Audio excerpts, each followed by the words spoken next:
अगर 3 चीज़ आदमी सीख ले, पहला सुनना, और दूसरा बोलना, और तीसरा ध्यान देना। तो सुनते हैं हम लोग, पर क्या सुनते हैं, क्या सुनते हैं?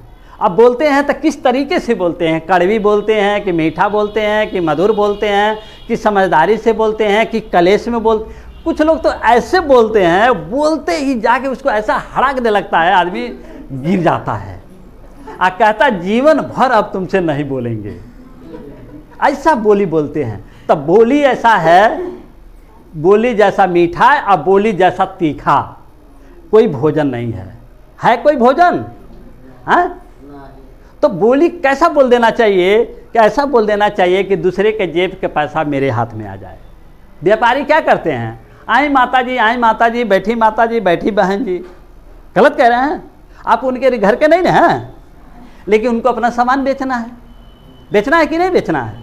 हम तो देखिए, हम भी व्यापार कर रहे हैं, हम भी आए हैं तो कुछ लाभ के लिए आए हैं, हम भी लाभ के लिए आए हैं। ऐसा बात नहीं है, हम छुपा नहीं रहे हैं। हम आप लोगों को जागरूकता कार्यक्रम सुना रहे हैं तो आप लोगों से कुछ मदद मांगेंगे। आज नहीं मांगेंगे, कल मांगेंगे, 1 दिन के बाद मांगेंगे, 10 दिन के बाद मांगेंगे, साल भर के बाद मांगेंगे, लेकिन मांगेंगे। क्यों मांगेंगे? इसलिए मांगेंगे कि पंखे का, बिजली का, ये बैठने का, चाय पानी का और व्यवस्था का, ताकि खर्चा निकल जाए। गलत नहीं कह रहे हैं। जो लोग कहते हैं हम लेते ही नहीं हैं, साफ लेते ही नहीं हैं, वो झूठ बोलते हैं। तो मेरे पास सरकार द्वारा रसीद है, अगर कुछ दान देना चाहते हैं, कुछ पुण्य करना चाहते हैं तो उनको रसीद काट के हम लोग दे देते हैं, रसीद काट के दे देते हैं, सरकार के खजाना में चला जाता है। वहाँ से हम लोग कागज रिपोर्ट लगा देते हैं, उधर से मिल जाता है, फिर लाके इसमें खर्चा कर देते हैं। सरकार पूछती है ना, कार्यक्रम करते हैं तो पैसा कहाँ से आता है? आप कार्यक्रम कर रहे हैं जगह जगह, तो आपका गाड़ी का पेट्रोल है, आपका खाने का है, आपका ये व्यवस्था है, कहाँ से आता है? तो हम लोग क्या करते हैं, लोगों से ही लेते हैं, खाते में डालते हैं, सरकार से लिख के देते हैं, फिर निकालते हैं, निकाल करके फिर इसी में खर्चा करते हैं। जिसको कहते हैं भीखी में भीख दो, 3 लोग जीत लो। ताकि लोगों को भला कैसे होगा? हमारे पास इतने धन नहीं है कि हम अपने घर से पूरा दुनिया में रोज रोज कार्यक्रम कर लेंगे, कर पाएंगे? संभव है कर पाएंगे? एक राजा भी नहीं कर पाएगा। खाली अपने खजाने से निकाल के डेली करना हुआ न आए तो कभी कर पाएगा? जीवन में नहीं कर पाएगा। ये सच्चाई है। तो हम व्यापार करने के लिए नहीं आए हैं, लेकिन एक व्यापार ही टाइप का है। इसलिए लेना है, देना है, लेना है, देना है, लोगों को सेवा करना है। तो हम अपने जीवन में एक बात सिखा रहे हैं, आप लोगों को एक बात सिखा रहे हैं। परिवार में हैं तो बिना पैसे का आपका परिवार नहीं चलेगा? तो वो बहन जी क्या करती थी, अपने पति को समय से काम पे भेज देती थी, समय से अपने बच्चों को स्कूल भेज देती थी, समय से अपना काम कर देती थी, समय से परिवार की सारी सुविधाएं व्यवस्थाएं देख लेती थी, ताकि हमारे परिवार का व्यवस्था खराब न हो। तो सम्मान कैसे रहेगा? अभी हाल ही में इन्होंने सुनाया है, इसमें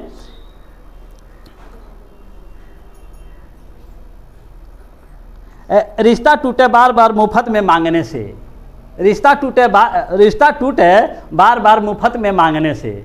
अगर हम किसी को कुछ दिए नहीं, आप बार बार कहेंगे भैया चावल दे दो, भैया तन चीनी दे दो, चाय पत्ती दे दो, है सामान दे दो, तो बार बार मांगेंगे तो अगला देगा? रिश्ता टूटेगा कि नहीं टूटेगा? एक बार दे सकता आदमी, 2 बार दे सकता है, लेकिन बार बार देगा? नहीं देगा। तो रिश्ता तभी टूट जाता है जब हम कुछ बार बार मांगते हैं। रिश्ता तभी टूट जाता है हम बिना काम के किसी घर बार बार जाते हैं। सही है? रिश्ता तभी टूट जाता है जब बार बार हम किसी के घर बिना काम के जाते हैं। रिश्ता तभी टूटता है जब हम बिना काम के और बिना कुछ दिए बार बार मांगते हैं। तो इसमें पढ़ के सुना रहे थे तो हम इसमें सुन रहा था ध्यान से कि समझदारी से समझ घटी जब सज्जन के दुर्जन से संगत हो जाई। मनो अच्छा आदमी का समझ कब घटता है? जब गलत आदमी का संगत हो जाता है। गलत आदमी के संगत हो जाता है। कैसे होता है? अब गलत आदमी क्या करता है? पहले ही लालच देता है, हम आपके हाई फायदा कराइब, हाउ फायदा कराइब। आदमी लालच में जाके फंस जाला, और जब फंस जाला तो बाद में क्या होला? नुकसान होता है। जैसे आजकल देखते होंगे बारिश का मौसम है, लोग कटिया लगा रहे हैं, तो कटिया में वो चारा लगा देते हैं, नहीं लगा देते हैं। मछली जान ना पाए कि इसके अंदर कांटा है, और मछली आके खा लेती है, और जब खा लेती है तब उसके कांटा उसके गले में गड़ जाता है। तब ऊपर एक कंडीला रहता है, और तब वो देखता है सामने वाला कि अब लग रहा फंस गई है, तो खींच लेता है। और जब पानी से बाहर आ जाती है तो कहाँ बस चलने वाला है, चलने वाला है, तो बिना लालच दिए कोई किसी को फंसा नहीं पाएगा, कभी फंसा ही नहीं पाएगा। कभी भी मुफ्त की चीज़ों पे ध्यान न दीजिए, अपने परिश्रम पे ध्यान दीजिए, अपने परिश्रम पे ही ध्यान दीजिए, अपने परिश्रम की चीज़ों पे ही ज़्यादा गर्वान्वित रहिए। ठीक ना, कहा गया है परिश्रम एक ऐसी चाबी है जो हर सफलता के दरवाजे को खोल देती है, हर सफलता के दरवाजे को खोल देती है। और दूसरा चीज़ है, छल कपटी से प्रेम लगैब बनल घर बिगड़ जाई। छल कपटी से प्रेम लगैब बनल घर बिगड़ जाई। इसका हम अर्थ जानते हैं, व्यवहार लगा करके भीतर घात करना, व्यवहार लगा करके भीतर घात करना। जैसे अगर अगल बगल किसी की बहू बेटी हैं, बेटी बड़ी है, तो कोई फंसाना चाह रहा है तो पहले व्यवहार लगाता है, पहले व्यवहार लगाता है, तार हाई कमाओ हम कह दे, तार हाई कमाओ हम कह दे, तार हाई सहयोग कह दे, तार हम से आज सहयोग देते देते सहयोग लेते लेते धीरे से उसके घर के बेटी बहन को ले भाग जाता है। ऐसा हो रहा है कि नहीं हो रहा है? तो व्यवहार लगा के भीतर घात करना आज यही है कि छल कपटी से प्रेम लगेब तो बनल घर बिगड़ जाए। ठीक, आ घमंडी के अगर ज्ञान बतैब तो ताके बुद्धिहीन समझ जाए। जो आदमी अहंकार से भरा है उसको कह देंगे भैया तो है गलती कर चला, तो आपे के मूर्ख समझ जाए। तो घमंडी आदमी को क्या है, कहा है तीन तपे तीन मिटे,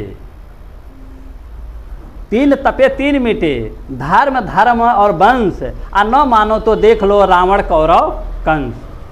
तो तीन लोग कितना महान हुए, आ तीनों लोगों ने अपने घमंड में धन और धर्म और वंश को खो दिया। कहीं गलत नहीं कह रहा हूँ? तो घमंड एक ऐसी चीज़ है, घमंड का कोई दवाई नहीं है, घमंड की कोई दवाई नहीं है, बर्बादी ही उनकी दवाई है। जब बर्बाद हो जाते हैं तब पता चलता है हमारा घमंड किए थे। तो घमंड नहीं करना चाहिए, नम्रता से साथ रह करके अपने परिवार को अच्छा बना के चलाएं, ताकि हमें साधन सामग्री संसाधन रोटी कपड़ा मकान शिक्षा दवाई भरपूर बनी रहे, ताकि हमारी इज्जत हमारा आदर हमारा स्वाभिमान बचा रहे।